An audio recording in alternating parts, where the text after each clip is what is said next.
the Columbia Network takes pleasure in bringing you Suspense.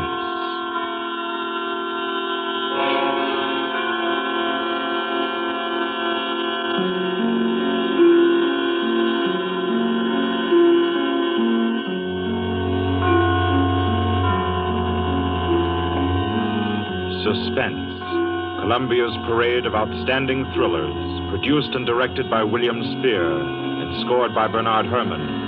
The notable melodramas from stage and screen, fiction and radio, presented each week to bring you to the edge of your chair, to keep you in suspense.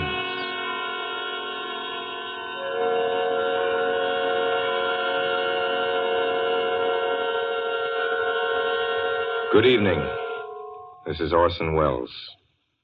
I'm very happy I am to be back in the United States and back on the Columbia Network, even for so short a visit as this one.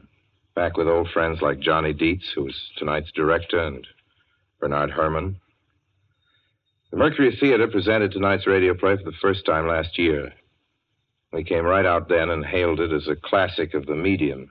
Nobody argued the point. A lot of people asked us to do it again, so it's gratifying to get the chance now and to find a favorite of ours in this distinguished anthology of spook shows.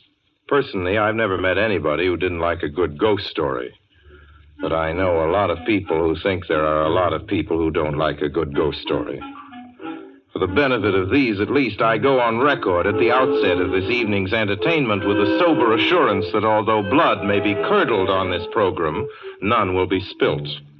There's no shooting, knifing, throttling, axing, or poisoning here. No clanking chains, no cobwebs, no bony and or hairy hands appearing from secret panels, or better yet, bedroom curtains. If it's any part of that dear old phosphorescent foolishness that people who don't like ghost stories don't like, then again, I promise you, we haven't got it. Not tonight. What we do have is a thriller. It's half as good as we think it is. You can call it a shocker. It's already been called a real Orson Welles story. Now, frankly, I don't know what this means. I've been on the air directing and acting in my own shows for quite a while now, and I don't suppose I've done more than half a dozen thrillers in all that time. Honestly, I don't think even that many, but it seems I do have a reputation for the uncanny. Quite possibly, a little escapade of mine involving a couple of planets, which shall be nameless, is responsible. Doesn't really matter. Don't think I disapprove of thrillers. I don't. A story doesn't have to appeal to the heart. It can also appeal to the spine. Sometimes you want your heart to be warmed, and sometimes you want your spine to tingle. The tingling, it's to be hoped, will be quite audible as you listen tonight to The Hitchhiker. That's the name of our story, The Hitchhiker.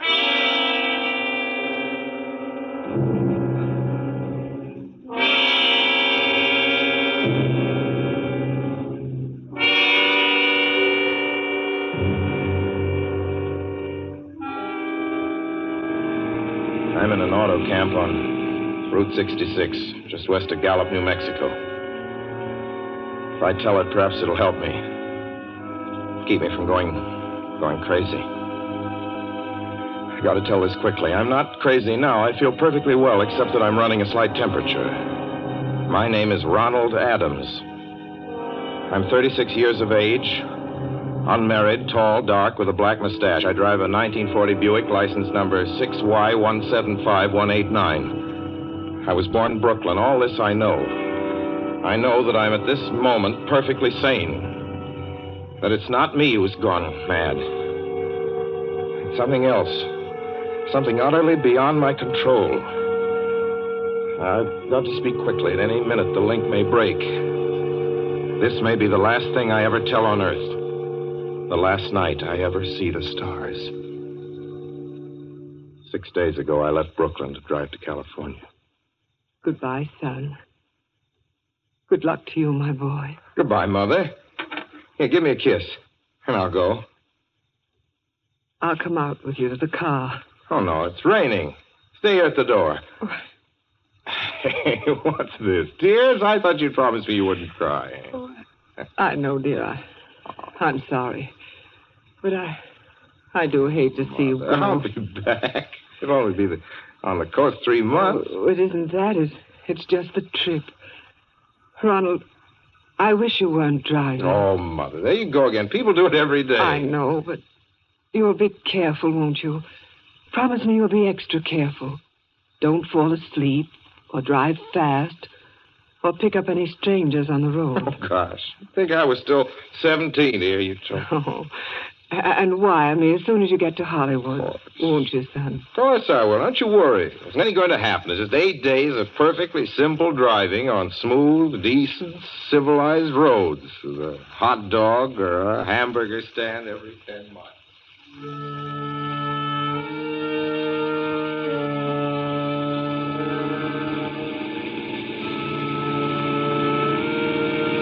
I was in fine spirits.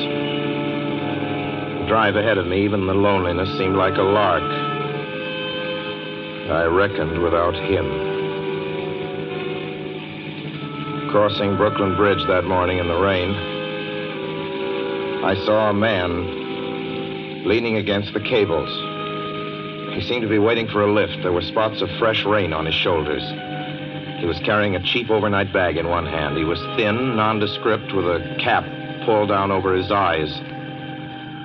I would have forgotten him completely, except that just an hour later, while crossing the Pulaski Skyway over the Jersey Flats, I saw him again. At least, he looked like the same person. He was standing now with one thumb pointing west. I couldn't figure out how he got there, but I thought probably one of those fast trucks had picked him up, beaten me to the Skyway, and let him off. I didn't stop for him. Then late that night, I saw him again. It's on the new Pennsylvania Turnpike between Harrisburg and Pittsburgh. It's 265 miles long with a very high speed limit. I was just slowing down for one of the tunnels when I saw him, standing under an arc light by the side of the road. I'd seen quite distinctly the bag, the cap, even the spots of fresh rain spattered over his shoulders. He hallooed at me this time. Hello! Hello! I stepped on the gas like a shot. That's lonely country through the Alleghenies, and I had no intention of stopping. Besides, the coincidences, or whatever it was, gave me the willies. I stopped at the next gas station.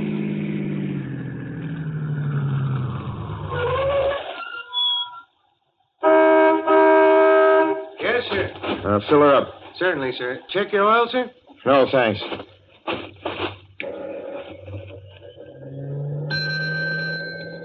Nice night, isn't it?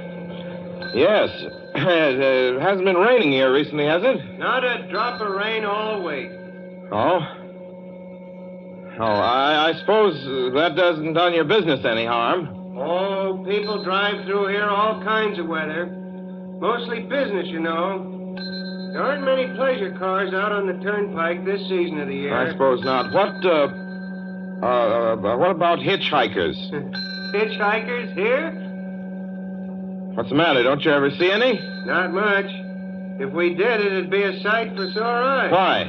Oh, guy'd be a fool who started out to hitch rides on this road. Look at it.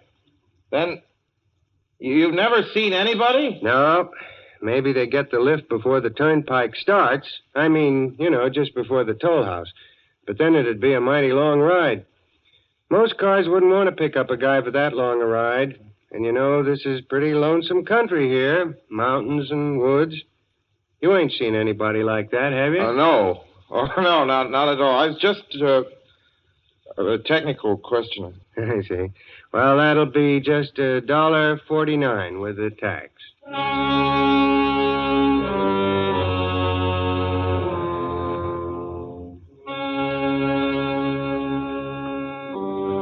Thing gradually passed through my mind as sheer coincidence. I had a good night's sleep in Pittsburgh. I didn't think about the man all next day until just outside of Zanesville, Ohio, I saw him again. It was a bright, sunshiny afternoon. The peaceful Ohio fields, brown with the autumn stubble, lay dreaming in the golden light. I was driving slowly, drinking it in, when The road suddenly ended in a detour. In front of the barrier, he was standing. Now, let me explain about his appearance before I go on. I repeat, there was nothing sinister about him. He was as drab as a mud fence, nor was his attitude menacing. He merely stood there, waiting, almost drooping a little, the cheap overnight bag in his hand. He looked as though he'd been waiting there for hours. And he looked up. He hailed me. He started to walk forward. Hello? Hello? Hello? No, not just now. Sorry. Going to California? No, not today. The other way, going to New York. Sorry.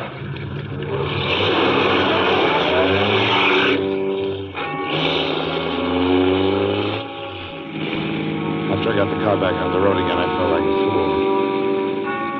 Yet the thought of picking him up, of having him sit beside me, was somehow unbearable. At the same time, I felt more than ever unspeakably alone.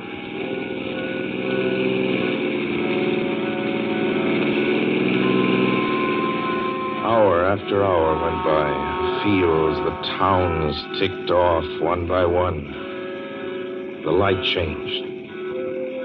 I knew now that I was going to see him again. And though I dreaded the sight, I caught myself searching the side of the road, waiting for him to appear.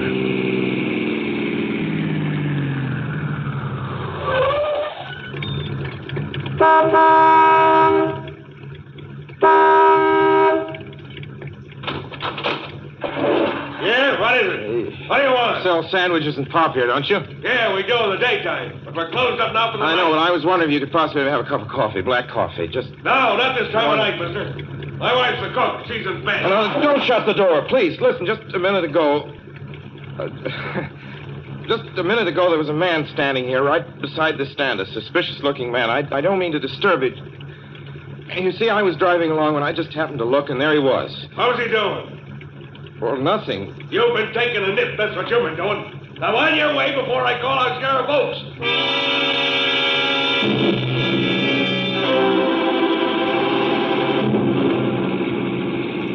I got into the car again and drove on slowly. I was beginning to hate the car. If I could have found a place to stop, to rest a little. I was in the Ozark Mountains of Missouri now. A few resort places there were closed, only an occasional log cabin, seemingly deserted. That's all that broke the monotony of the wild, wooded landscape. I had seen him at that roadside stand.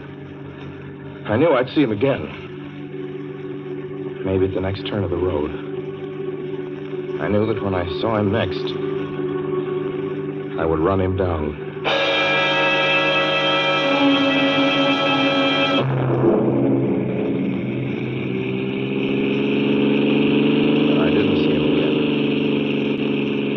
See him until late next afternoon. I stopped a car at a sleepy little junction just across the border into Oklahoma to let a train pass by.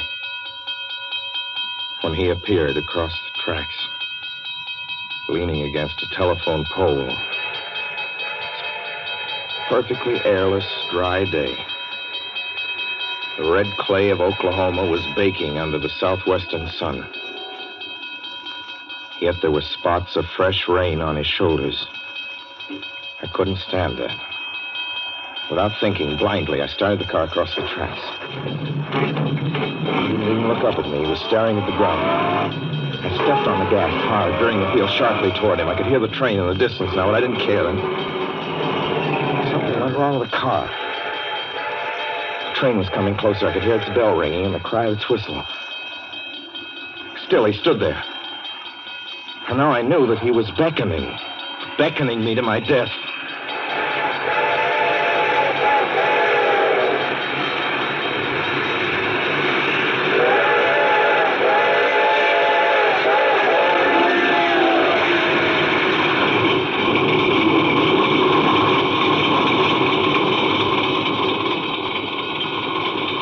Well, I frustrated him that time. The starter worked at last. I managed to back up. When the train passed, he was gone. I was all alone in the hot, dry afternoon.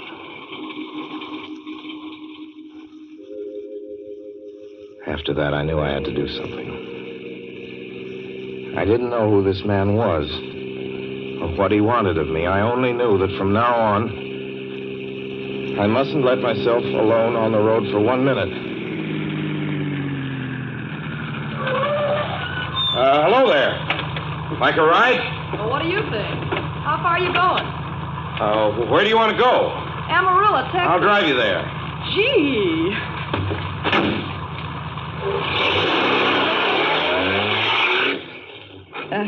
You mind if I take off my shoes? My dogs are killing me. Go right ahead. Oh, gee, what a break You this is. hitchhike much? Sure, only it's tough sometimes in these great open spaces to get the break. I should think it would be, though I'll bet you get a good pickup in a fast car. If you did, you could get places faster than, say, another person in another car, couldn't you? I don't get you. Well, take me, for instance. Suppose I'm driving across the country, say, at a nice, steady clip, about 45 miles an hour. Couldn't a girl like you just standing beside the road waiting for lifts beat me to town? Or any town, provided she got picked up every time in a car doing from 65 to 70 miles an hour? I don't know. What difference does it make? Oh, no difference. It's just a crazy idea I had sitting here in the car. Imagine spending your time in a swell car thinking of things like that. What would you do instead? What would I do? If I was a good-looking fella like yourself, why, I just enjoy myself every minute of the time. I'd sit back and relax. And if I saw a good-looking girl along the side of the road, hey, look out! Did you see him? See who? A man standing beside the barbed wire fence. I didn't see anybody. It wasn't nothing but a bunch of cows and a wire fence. No? What'd you think you was doing? Trying to run into the barbed wire There's a man fence? there, I tell you. A thin gray man with an overnight bag in his hand. And I was trying to run him down.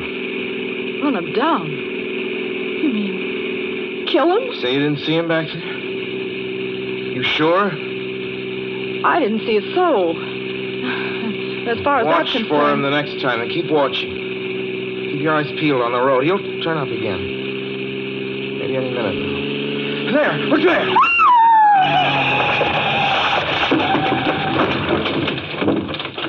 How does this door work? I'm getting out of See here. him that time? No, I didn't see him that time. And personally, mister, I don't expect never to see him. All I want to do is go on living. I don't see how I will very long, driving with you. Oh, I'm sorry. I don't know what came over me, but please don't go. So if you'll excuse me... You can't go. Listen, how would you like to go to California? I'll drive you to California. Seeing pink elephants all the way? No, thanks. Thanks just the same. Listen, please, just 1 minute, please. You know what I think you need, big boy? Not a girlfriend. Just a good dose of sweet... Please. There. I got it now. No, you can't go. Please, come Your back. hands off me. Do you hear? Leave your hands off...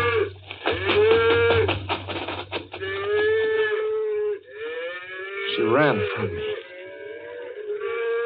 As though I were a monster. A few minutes later, I saw a passing truck pick her up. I knew then that I was utterly alone. It was in the heart of the great Texas prairies. There wasn't a car on the road after the truck went by. I tried to figure out what to do, how to get hold of myself. If I could find a place to rest, or even if I could sleep right here in the car for a few hours along the side of the road. I was getting my winter overcoat out of the back seat to use as a blanket when I saw him coming toward me, emerging from the herd of moving steer. Hello?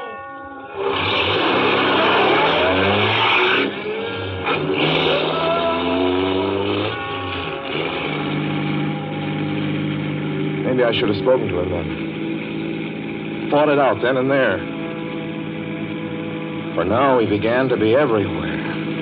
Wherever I stopped, even for a moment, for gas, for oil, for a drink of pop, a cup of coffee, sandwich, he was there. I saw him standing outside the auto camp in Amarillo that night when I dared to slow down. I was sitting near the drinking fountain of a little camping spot just inside the border of New Mexico. He was waiting for me outside the Navajo reservation where I stopped to check my tires. I saw him in Albuquerque when I bought 20 gallons of gas. I was afraid to stop now. I began to drive faster and faster. I was in lunar landscape now. The great arid mesa country of New Mexico. I drove through it with the indifference of a fly crawling over the face of the moon. Now he didn't even wait for me to stop. Unless I drove at 85 miles an hour over those endless roads, he waited for me at every other mile.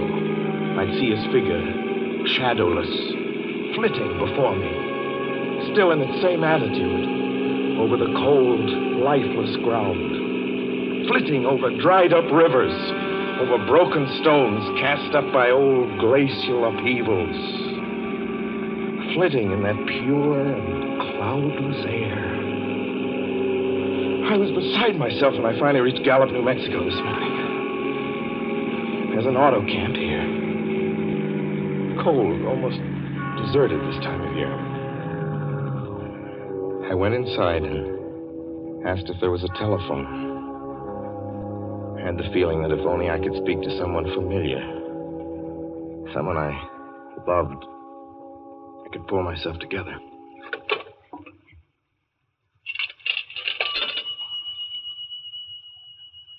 Your call, please. Long distance. Long distance, certainly. This is long distance. I'd like to put in a call to my home in Brooklyn, New York. I'm Ronald Adams. The number is Beechwood 200828. Certainly, I will try to get it for you. Albuquerque. New York for Gallup. New York. Gallup, New Mexico, calling Beechwood 20828. I'd read somewhere that love could banish demons. It's the middle of the morning. I knew Mother'd be home. I pictured her tall and white-haired in her crisp house dress, going about her tasks. Be enough, I thought, just to hear the even calmness of her voice. Will you please deposit $3.85 for the first 3 minutes? When you have deposited $1.50, will you wait until I have collected the money?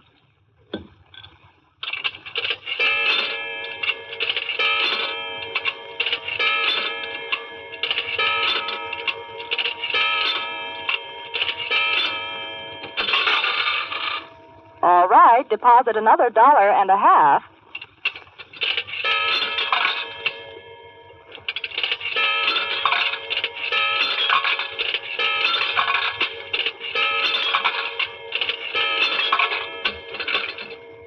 Will you please deposit the remaining 85 cents?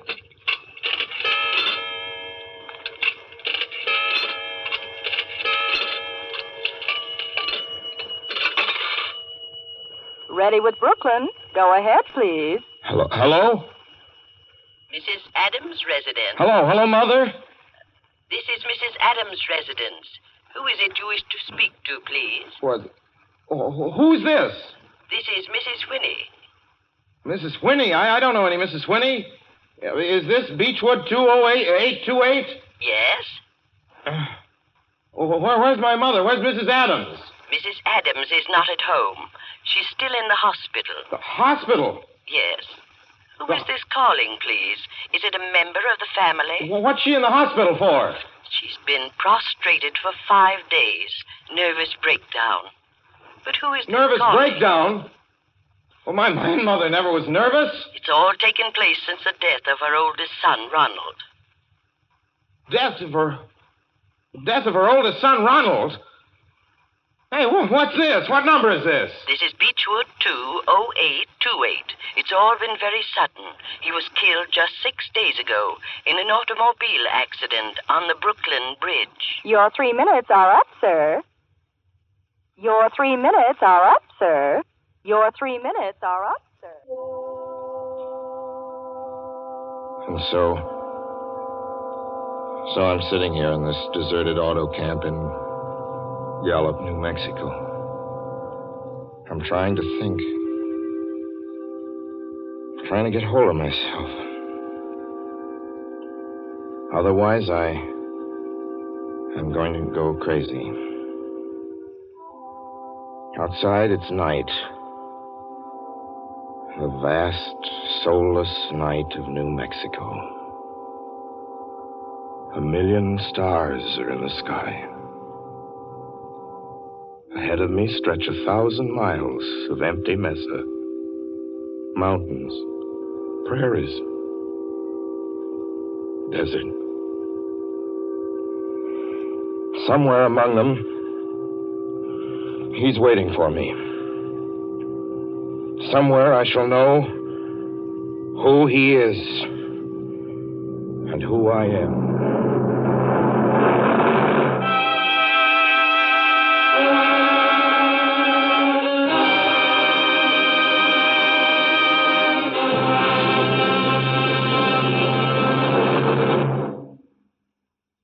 So ends The Hitchhiker, and to Orson Welles our considerable thanks for his playing of the title role. Mr. Welles? Help wanted. Men, women, and children. Nature of work, hard, monotonous, back-breaking labor. Hours, 75 a week minimum. Pay, few cents an hour. Added inducement, 2 meals a day, including several ounces of bad bread and a cup of thin soup. Don't delay. Apply at once. How'd you respond to a want ad like that, Mr. and Mrs. American working man and woman? You'd laugh, wouldn't you, and throw the paper in the trash basket. Dismiss the whole advertisement as some kind of a joke. But believe me, it's no joke. It's a simple statement of the working conditions that exist today in Nazi Germany and the conquered countries under Nazi rule. It's also an exact statement of the working conditions that will be imposed on you and every member of your family if the Nazis win this war. You yourself personally can stop them from winning, as you know. You don't have to give up your well-paid job to do it. You needn't have to be a soldier or a sailor or an airman or a nurse or a war worker to ensure American victory. Uncle Sam doesn't ask plain, ordinary, hard-working citizens like you to give him anything. All he does ask very seriously and very urgently is that you loan him 10 cents out of every dollar you make. That's all there is to it. Lend Uncle Sam a dime to win this war, and he'll pay you back with interest when he's won it. The easiest, most convenient way to lend him these dimes is to enroll in the payroll savings plan. Just tell your boss to deduct 10 cents from every dollar he pays you and lend it to Uncle Sam in your name. Sign up for this simple savings plan today, and when victory comes, you'll have war bonds in your pockets instead of Axis bonds on your wrists. Suspense will be heard again 2 weeks from tonight. Next Wednesday night, September 9th, the Columbia Broadcasting System will present over many of these stations at 9:30 p.m. Eastern Wartime an address by W. Averill Harriman, the United States Lend-Lease Administrator in London. Mr. Harriman, as the personal representative of the President of the United States, attended the Moscow conferences between Winston Churchill and Joseph Stalin. Next Wednesday's broadcast will be Mr. Harriman's first public address since his return to this country. Suspense is produced and directed by William Spear. John Dietz was our guest director this evening. Tonight's radio drama was written by Lucille Fletcher. The original score was by Bernard Herrmann.